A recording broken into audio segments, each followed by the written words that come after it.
ನಾಳೆ ಬಂದ್ರೆ 29ನೇ ತಾರೀಕು ನಿಮಗೆ ಗೊತ್ತಾಗ್ತದೆ. ಇದೊಂದು ಜನದ ಜಾತ್ರೆ ಇರ್ತದೆ. ಗಿರಿನಲ್ಲಿ ಏನ್ ಕಲಿಬೇಕು ಅದನ್ನ ಮೊಳಕೆಯಲ್ಲೇ ಕಲಿಬೇಕು. ಪ್ರಿಯ ವೀಕ್ಷಕರೇ, ಈ ಮೊದಲೇ ಹೇಳ್ದಂಗೆ ಚನ್ನಪಟ್ಟಣ ನಗರದಲ್ಲಿರುವಂತಹ ಬಾಲು ಪಬ್ಲಿಕ್ ಶಾಲೆಯಲ್ಲಿ ಪ್ರತಿ ವರ್ಷ ವಿಶೇಷವಾದ ಕಾರ್ಯಕ್ರಮಗಳನ್ನು ಮಾಡ್ಕೊಂಡು ಬರ್ತಾರೆ. ಮಕ್ಕಳು ಎಂದಾಕ್ಷಣ ಕೇವಲ ವಿದ್ಯಾಭ್ಯಾಸಕ್ಕಷ್ಟೇ ಸೀಮಿತವಲ್ಲ, ವಿದ್ಯಾಭ್ಯಾಸ ಮೊಟಕಾಗ್ಬೋದು, ಉನ್ನತವಾಗಿ ಬೆಳಿಬೋದು. ಅವ್ರು ಯಾವುದೇ ಹಂತಕ್ಕೆ ಹೋದ್ರು, ಅದು ಎಲ್ಲೇ ಒಂದು ಎಡವು ತೊಡವಾದ್ರೂ ಸಹ ಅವರು ಸ್ವಂತ ಕಾಲ ಮೇಲೆ ನಿಂತ್ಕೋಬೇಕು, ಅವ್ರು ಸ್ವಯಂ ಉದ್ಯೋಗವನ್ನ ಮಾಡ್ಕೋಬೇಕು. ಆ ನಿಟ್ಟಿನಲ್ಲಿ ಯೂನಿವರ್ಸಲ್ನ ಕಲಿಸಬೇಕು ಅನ್ನುವಂಥದ್ದು ಅವರ ಉದಾತ್ತ ಸೇವೆಗಳಲ್ಲಿ ಒಂದು. ಆ ನಿಟ್ಟಿನಲ್ಲಿ ಈ ಬಾರಿ 2024 ಡಿಸೆಂಬರ್ನಲ್ಲಿ ವಿನೋದಂ ಎಂಬ ಕಾರ್ಯಕ್ರಮವನ್ನು ಆಡ್ತಾ ಇದ್ದಾರೆ. ಜೊತೆಗೆ ಇದು ಕಳೆದ 13 ವರ್ಷಗಳಿಂದನೂ ಮಾಡ್ಕೊಂಡು ಬರ್ತಾ ಇದ್ದಾರೆ. ಏನಿದು ವಿನೋದಂ, ಯಾಕೆ ಮಾಡ್ತಾರೆ, ಸೊ ಇದನ್ನ ಯಾವ ಶಾಲೆಯಲ್ಲಿ ಮಾಡ್ತಾರೆ, ಇದೇ ಶಾಲೆಯಲ್ಲಿ ಯಾಕೆ ಮಾಡ್ತಾರೆ, ಅದರಿಂದ ಮಕ್ಕಳಿಗಾಗುವಂಥ ಪ್ರಯೋಜನ ಏನು ಎಲ್ಲ ತಿಳ್ಕೊಂಡು ಬರೋಣ.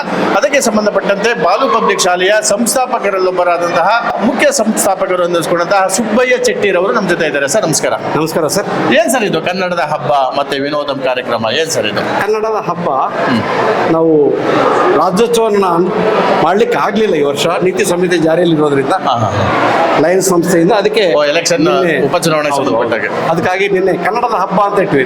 ರಾಜ್ಯೋತ್ಸವ ಅಂತ ಇಟ್ಟರೆ ನೀವೇ ಬೈತೀರಿ ನಮ್ಮನ್ನು ಬೇಕಾದ್ರೆ. ಸರ್ ತಿಳುವಳಿಕೆ ಇದ್ದವರು 1ನೇ ತಾರೀಕು ಮಾಡಿದ್ರೆ ಇವತ್ತು ಯಾಕೆ ಮಾಡಿದ್ರಿ ಅಂತ, ಅದಕ್ಕೆ ಕನ್ನಡದ ಹಬ್ಬ ಅಂತ ಇನ್ನು ಮಾಡ್ಕೊಂಡಿದ್ದೀವಿ. ಸರ್ ಏನು ಸರ್ ವಿನೋದಂ ಅಂತ ಒಂದು ಕಾರ್ಯಕ್ರಮ ಮಾಡ್ತಾ ಇದ್ದೀರಿ, ಮೊದಲಿಂದನೂ ಮಾಡ್ತಾ ಇದ್ದೀರಿ ಅಂತ ಹೇಳ್ತಾ ಇದ್ದೀರಿ, ಏನೇನು ಇರುತ್ತೆ ಸರ್ ಅದರಲ್ಲಿ? ವಿನೋದಂ ಅನ್ನೋ ಕಾರ್ಯಕ್ರಮ ಇದು 8ನೇ ಬಾರಿ ಮಾಡ್ತಾ ಇದ್ವಿ. ದಿನ ವರ್ಷ ಬಿಟ್ಟು ವರ್ಷ ನಾವು ವಿನೋದಂ ಕಾರ್ಯಕ್ರಮ ಮಾಡ್ಕೊಂಡು ಬರ್ತಾ ಇದ್ದೀವಿ. ಇದರಲ್ಲಿ ಮಕ್ಕಳಿಗೆ ಕಲಿಕೆಯ ಜೊತೆಯಲ್ಲಿ ಅವ್ರಿಗೆ ಮಾರ್ಕೆಟಿಂಗು ಹೇಳ್ಕೊಡ್ಬೇಕು, ಫೈನಾನ್ಸು ಹೇಳ್ಕೊಡ್ಬೇಕು, ಅವ್ರ ಕಾಲ ಮೇಲೆ ನಿಂತ್ಕೊಳ್ಳುವಂಥ ಒಂದು ಶಕ್ತಿಯನ್ನು ತುಂಬಬೇಕು. ಸೊ ಅಂದ್ರೆ ಡಿಗ್ರಿನಲ್ಲಿ ಏನ್ ಕಲಿಬೇಕು ಅದನ್ನ ಮೊಳಕೆಯಲ್ಲೇ ಕಲಿಬೇಕು. ಏನು ಫಸ್ಟ್ ಸ್ಟ್ಯಾಂಡರ್ಡ್ ಇಂದ ಹಿಡಿದು ನಮ್ಮಲ್ಲಿ ಏನು 10th ಸ್ಟ್ಯಾಂಡರ್ಡ್ ತನಕ ಇದೆ, ಅಲ್ಲಿ ಅವ್ರು ಡಿಗ್ರಿನಲ್ಲಿ ಕಲಿಯುವಂದ್ರೆ ಇಲ್ಲೇನೆ ಸಣ್ಣದಾಗಿ ಕಲಿಸ್ಕೊಳ್ಬೇಕು ಅನ್ನುವಂಥದ್ದು. ಏನೇನೆಲ್ಲ ಇರುತ್ತೆ ಸರ್ ಕನ್ನಡ? ಈ ಕನ್ನಡದ ಹಬ್ಬದಲ್ಲಿ 5ನೇ ತರಗತಿಯಿಂದ 10ನೇ ತರಗತಿ ಮಕ್ಕಳನ್ನು ಬಳಸ್ಕೊಳ್ತೀವಿ. ಓಕೆ. ಮಾರ್ಕೆಟ್ಗೂ ಸಹ ಅವರನ್ನೇ ಕಳಿಸ್ಬಿಟ್ಟು ದಿನಸಿಗಳನ್ನ ತರಿಸ್ತೀವಿ.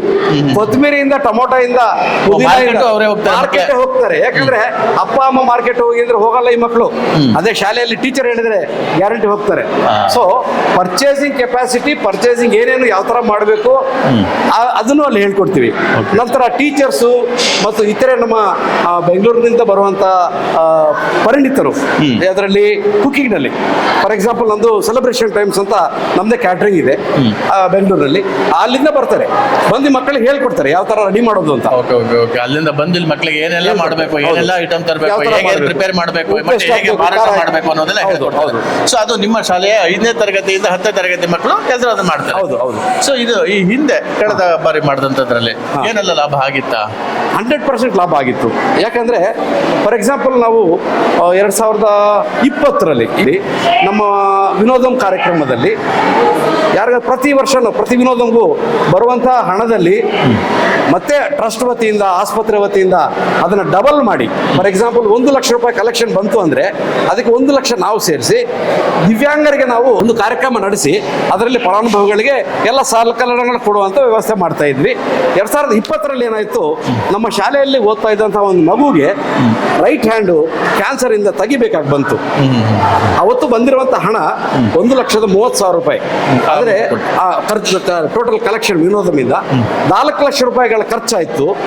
ಟೋಟಲ್ ಆಗಿ ನಾವು ಟ್ರಸ್ಟ್ ಇಂದ, ಬಾಲು ಆಸ್ಪತ್ರೆ ವತಿಯಿಂದ ಮತ್ತು ಸ್ನೇಹಿತರುಗಳಿಂದ ಕಲೆಕ್ಷನ್ ಮಾಡಿ 4 ಲಕ್ಷ ರೂಪಾಯಿಗಳನ್ನು ಕೊಟ್ಟು ಪ್ರೋಸೆಸಿಸ್ ಅಂತೀವಿ, ಆ ಪ್ರೋಸೆಸಿಸ್ ನ ಆ ಮಗು ಕೊಟ್ವಿ. ಇವತ್ತು ಆ ಮಗು ತನ್ನ ಕೆಲಸ ತಾನು ಮಾಡ್ಕೊಳ್ಳುವಂತ ಶಕ್ತಿ ಮಕ್ಕಳಿಂದ ಬಂದಿದೆ. ನಿಜ ಹೇಳ್ಬೇಕಂದ್ರೆ ಆ ಮಗುನ ಆಯ್ಕೆ ಮಾಡಿದ್ದು ನಮ್ಮ ಮಕ್ಕಳಿಗೆ. ಸರ್ ಬೇರೆಯವ್ರಿಗೆ ಯಾಕೆ ಕೊಡ್ತೀರಿ ಸರ್, ನಮ್ಮ ಶಾಲೆ ಮಗುಗೆ ರೈಟ್ ಹ್ಯಾಂಡ್ ತೆಗೆದಾಕಿದ್ದಾರೆ, ಆ ಮಗುಗೆ ನಾವು ಯಾಕೆ ಕೊಡಬಾರ್ದು ಅಂತ ನಮಗೆ ಹೇಳಿದ್ದು ನಮ್ಮ ಶಾಲೆಯ ಮಕ್ಕಳೇ. ತುಂಬಾ ಸಂತೋಷ ಆಯ್ತು. ಪೇರೆಂಟ್ಸ್ ಮತ್ತೆ ಸಾರ್ವಜನಿಕರು ಸ್ಪಂದಿಸ್ತಾ ಇದ್ದಾರೆ ಸರ್ ತುಂಬಾ ಸಕಾರಾತ್ಮಕವಾಗಿ ನಮ್ಮ ಜೊತೆಯಲ್ಲಿ ನಮ್ಮ ಪೇರೆಂಟ್ಸ್ ಇದ್ದಾರೆ. ಯಾಕಂದ್ರೆ ಯಾವ್ದಾದ್ರು ಒಂದು ಕಾರ್ಯಕ್ರಮ ಇಷ್ಟು ಬಾರಿ ನಡೆಸ್ಕೊಂಡು ಬರಬೇಕು, ತುಂಬಾ ವಿಶೇಷವಾಗಿ ಸಕ್ಸಸ್ ನ ಪಡೆಯಬೇಕು, ಇಡೀ ರಾಮನಗರ ಜಿಲ್ಲೆಯಲ್ಲಿರುವಂತಹ ಇಷ್ಟು ಶಾಲೆಗಳು ಅವ್ರ ಮಕ್ಕಳನ್ನ, ಟೀಚರ್ಸ್ನ ಇಲ್ಲಿ ಕಳಿಸ್ಬೇಕು ಅಂದ್ರೆ ಅದು ಸಾಮಾನ್ಯದ ವಿಚಾರ ಅಲ್ಲ. ನಾಳೆ ಬಂದ್ರೆ 29ನೇ ತಾರೀಕು ನಿಮಗೆ ಗೊತ್ತಾಗ್ತದೆ. ಇದೊಂದು ಜನದ ಜಾತ್ರೆ ಇರ್ತದೆ ಇಲ್ಲಿ. ಐಟಮ್ ನ ಮಾಡಬಹುದು ಸರಿ ನೀವು? ಸರ್ ಇಲ್ಲಿ ನಾವು ಒಂದು 32 ತಿನಿಸುಗಳನ್ನ ರೆಡಿ ಮಾಡ್ತಾ ಇದ್ವಿ. 32 ಸ್ಟಾಲ್ ಬಿಟ್ಟು ತಿಂಡಿ ತಿನಿಸುಗಳನ್ನ ಬಿಟ್ಟು ಬೇರೆ ಎಲ್ಲ ಮಾಡಬೇಕು. ಇಲ್ಲಿ ರೇಸಿಂಗು, ಗೇಮಿಂಗು ಅದನ್ನು ಸಹ ಕೊಡ್ತಾ ಇದ್ದೀವಿ. ಮೇಲ್ಗಡೆ ಸಿನಿಮಾ ಸ್ಟುಡಿಯೋ ಇದೆ ನಮ್ದು.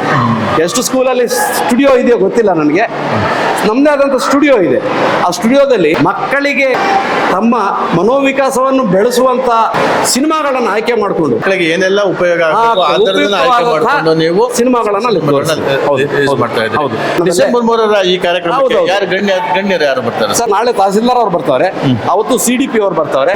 ನನಗೆ ನಮ್ಮ MLA ಸಾಹೇಬರು ಸಿಕ್ಕಿದ್ರೆ ಅವ್ರನ್ನೇ ಕರಿಬೇಕು ಅಂತ ಆಸೆ ಇದೆ. ನಮ್ಮ ಸ್ನೇಹಿತರು ಆದಂತ ಯೋಗೀಶ್ ಅವ್ರನ್ನೇ ಕರಿತೀವಿ.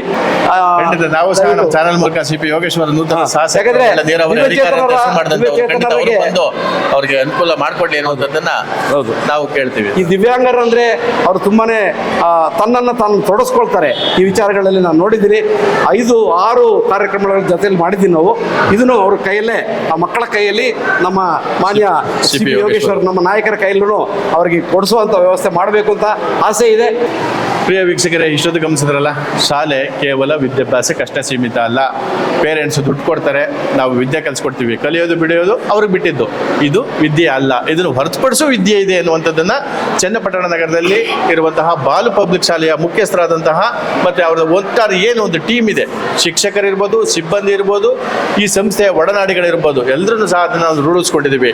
ಇದೇ ರೀತಿಯಲ್ಲಿ ನಾನು ಮತ್ತೊಂದು ಸಾರಿ ಎಲ್ಲರೂ ಕೇಳ್ಕೊಳ್ಳೋದೇನಪ್ಪ ಅಂತಂದರೆ, ಕೇವಲ ಇದು ಸುಬ್ಬಯ್ಯ ಚೆಟ್ಟಿ ಅವರ ಬಾಲು ಪಬ್ಲಿಕ್ ಶಾಲೆಗೆ ಸೀಮಿತ ಆಗ್ದೇನೆ ಬೇರೆ ಬೇರೆ ಶಾಲೆಯ ಮಕ್ಕಳಂತೂ ಸಹ ಆ ಪೇರೆಂಟ್ಸ್ ಇರ್ಬೋದು ಅಥವಾ ಶಾಲಾ ಆಡಳಿತ ಮಂಡಳಿ ಇರ್ಬೋದು, ಇದನ್ನ ಈ ಉದಾರತೆಯನ್ನ, ಈ ಯೂನಿವರ್ಸಲ್ನ ನೆಲೆಸ್ಕೊಡ್ಬೇಕು ಅಂತೇಳಿ ನಾನು ಸಹ ಕೇಳ್ಕೊಂತೀನಿ.